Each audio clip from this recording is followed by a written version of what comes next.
Good evening everybody and welcome, yes, bienvenue to our Jouons-y, our vamos a jugar, our ludamos, our let's play of Fire Emblem, Genealogy of the Holy War. I'll just let the opening play for you and then we can get on to the game itself.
Yes, this is Fire Emblem Genealogy of the Holy War, the fourth in a series of 13 Japanese games loosely based on what probably was happening in,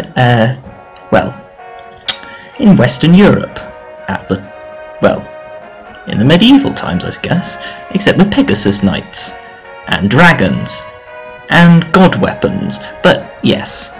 I'm actually really fond of this series of games, which is why I chose this game for my first Let's Play, but, yes, a confession before we begin, I've never played this game before. I've seen it played, but I've never actually played it myself. I mean, I've done a little bit of test runs to make sure that this actually works, but, this is, well, it's not going to be blind, but it's going to be... yeah, it's probably not going to be that competent a run, so don't expect that much. But yeah, this is a game that's a lot unlike most of the other Fire Emblem games because, well, you're fighting over entire continents in it. The world maps are huge, there's only 10 chapters, but each chapter will take, well, probably half an hour at a time. Probably more than that. Lordy lordy. I'm probably vastly underestimating how much work is going to go into this, and it's also quite difficult, I'm told, which should be quite fun. What else is there to say? Well, not an awful lot, really. It seems a fairly basic one. So this won't be blind, it'll be just slightly competent.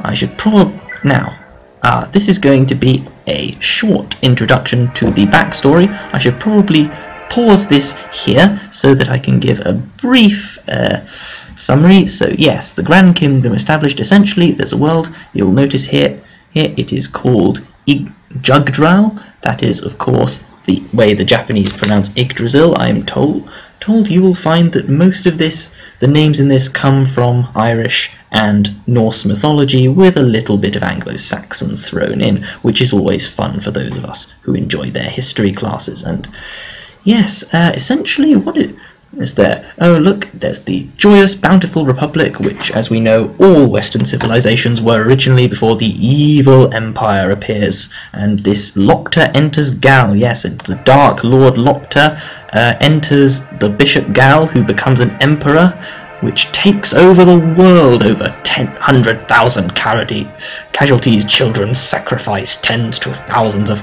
And then, yes, this Myra's apostasy happens. This is when the Imperial Prince of the 16th Emperor, I think the 16th Emperor's son, well, he leads the rebellion, as one does, because that is how all of these stories must go. Miracle, and of course, they are crushed immediately, because obviously a liberation army cannot ever be the superior forces, otherwise it's not happy.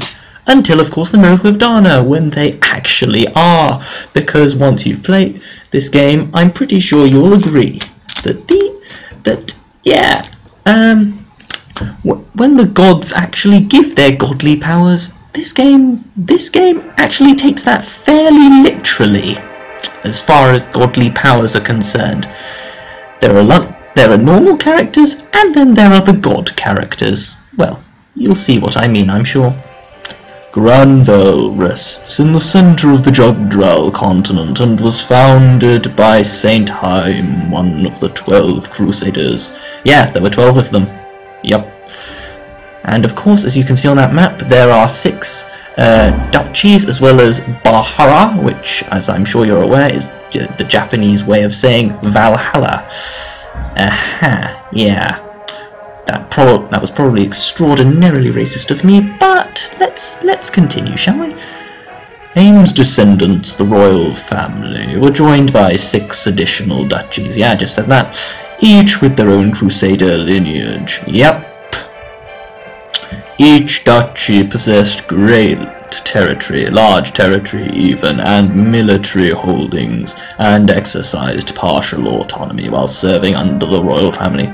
So yeah, each of those areas is basically its own country, which is fun because we're going to be taking all of them over at least one point in the game. On behalf of the aging King Asmur, yeah, that guy. Not exactly Prince Charles, is he? Actually, come to think of it, no, I'm not even going to go there. The government was administered by the highly regarded Prince Kurth. I'd make a comparison here, but... Assisting the prince was his confidant Lord Vylan of Chalfie and Lord Ring of Jungby. Yeah. Yeah. So, yeah. Prince William is assisted by Santa Claus and what looks like that wrestler that I can never remember the name of. Prime Minister Reptor of Frege felt his position was being undermined.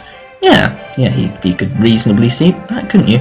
Calling on the avaricious Lord Langbart of Dozel, the two formed a coalition opposing the prince's authority, which you have to really wonder how they managed to pull that off without being executed, but game.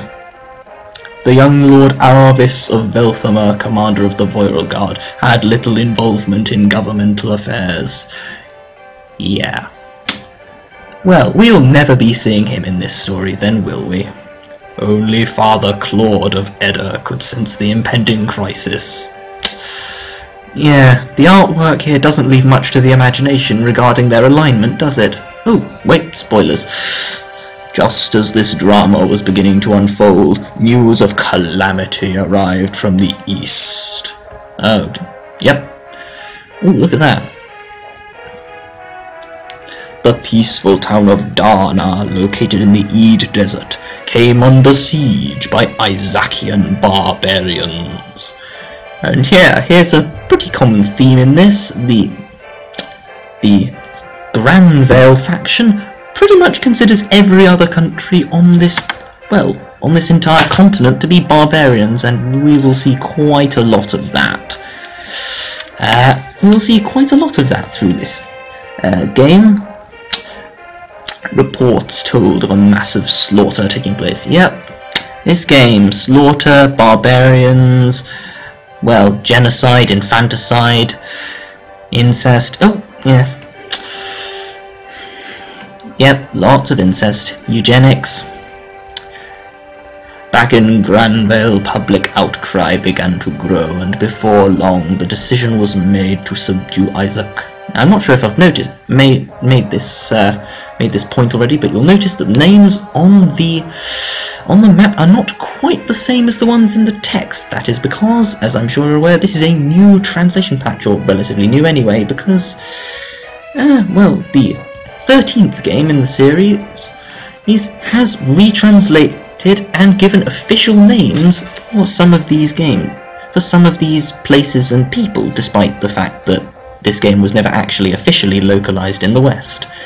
Acting on his father's behalf, Prince Kurth departed for the front, yes indeed he did, commanding the lords from each duchy. There at his side, a warrior in his own right, revered for his heroism and bravery, was none other than Lord Vylon, or Byron, because I don't know really. Vylon is a stupid name. Byron is totally legit.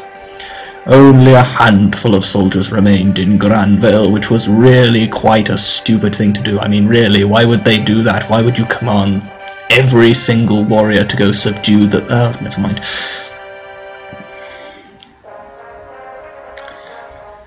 Owing to a diplomatic alliance with Augustria to the west. Yep. Ooh. And the Verdane Kingdom to the southwest. Fear of any kind of aggression was virtually non-existent. Well, that answers my question, doesn't it? Bet it's going to be misplaced. However, that trust was betrayed all too soon. Verdane Kingdom's massive army, spearheaded by Prince Gandalf. I promise you I am not making this up. Crossed into Granvale territory unnoticed and laid siege to Jungby Castle. Which, yeah, alright then. Ideen, daughter of Lord Ring, had sole responsibility for the castle. Yup.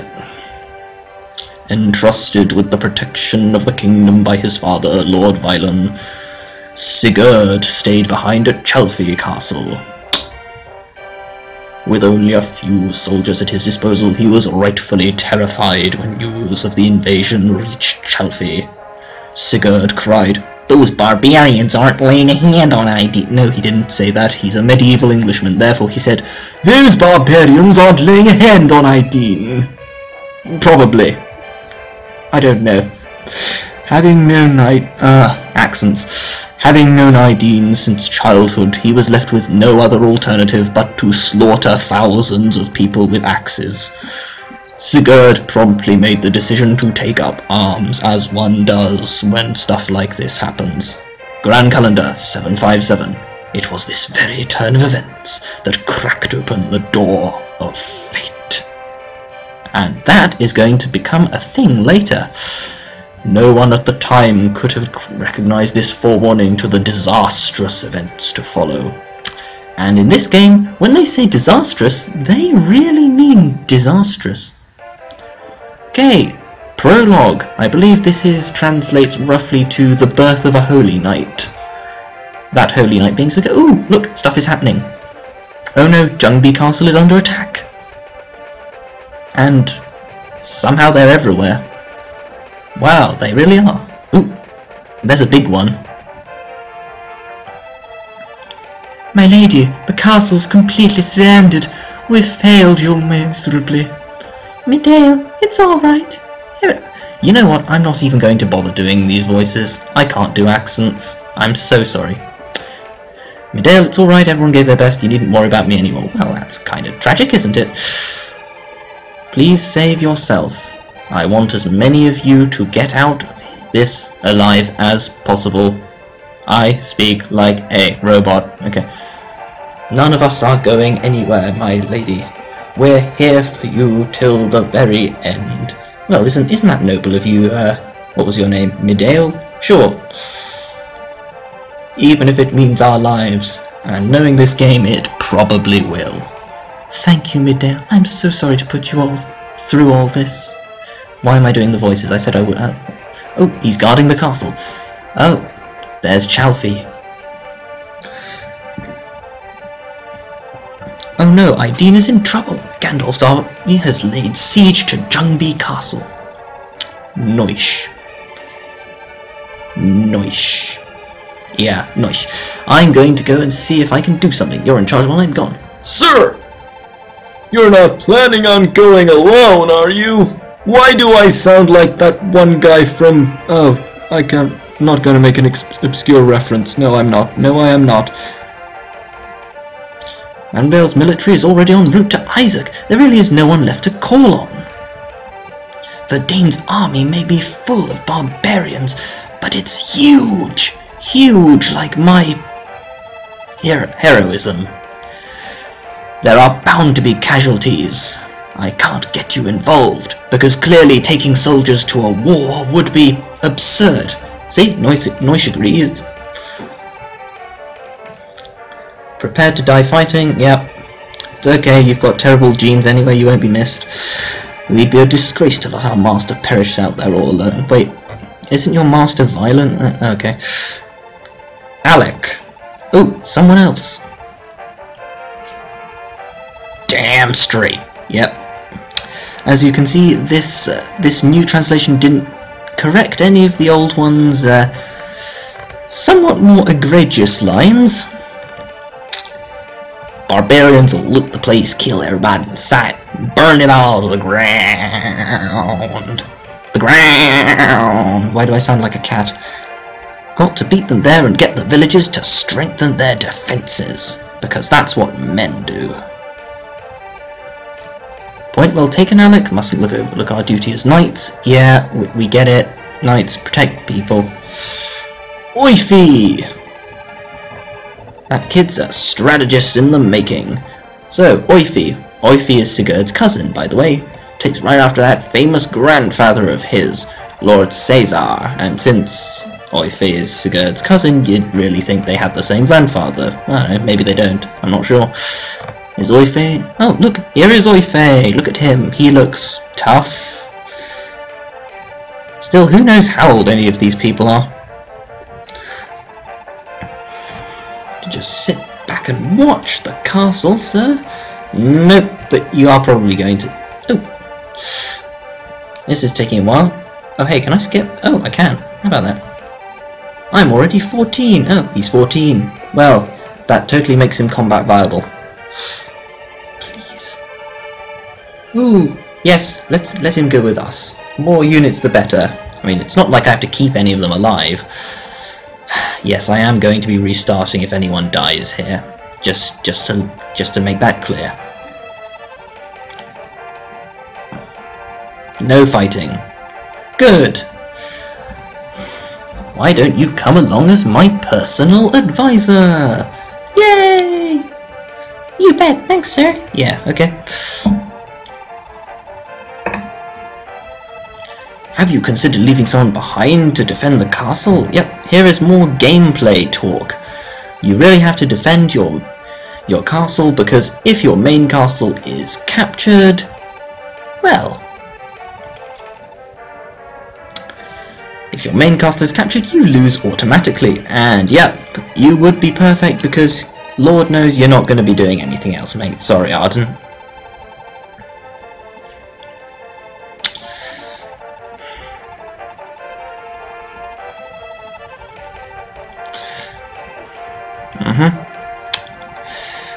Yep, can we count on Arden? Well, we're not going to be leaving him to guard the castle because, you know, have to get everyone that lovely experience, and he's not going to be getting any just sitting there. Let's make our way to the villages and then we're off to Jungby, because Lord knows we're not on a timer here. And thus begins the prologue, and I will end it here because I've almost run on to 20 minutes already. I don't know how I did that. Anyway, thank you very much, and I will see you next time, I suppose. Fare thee well, and God bless.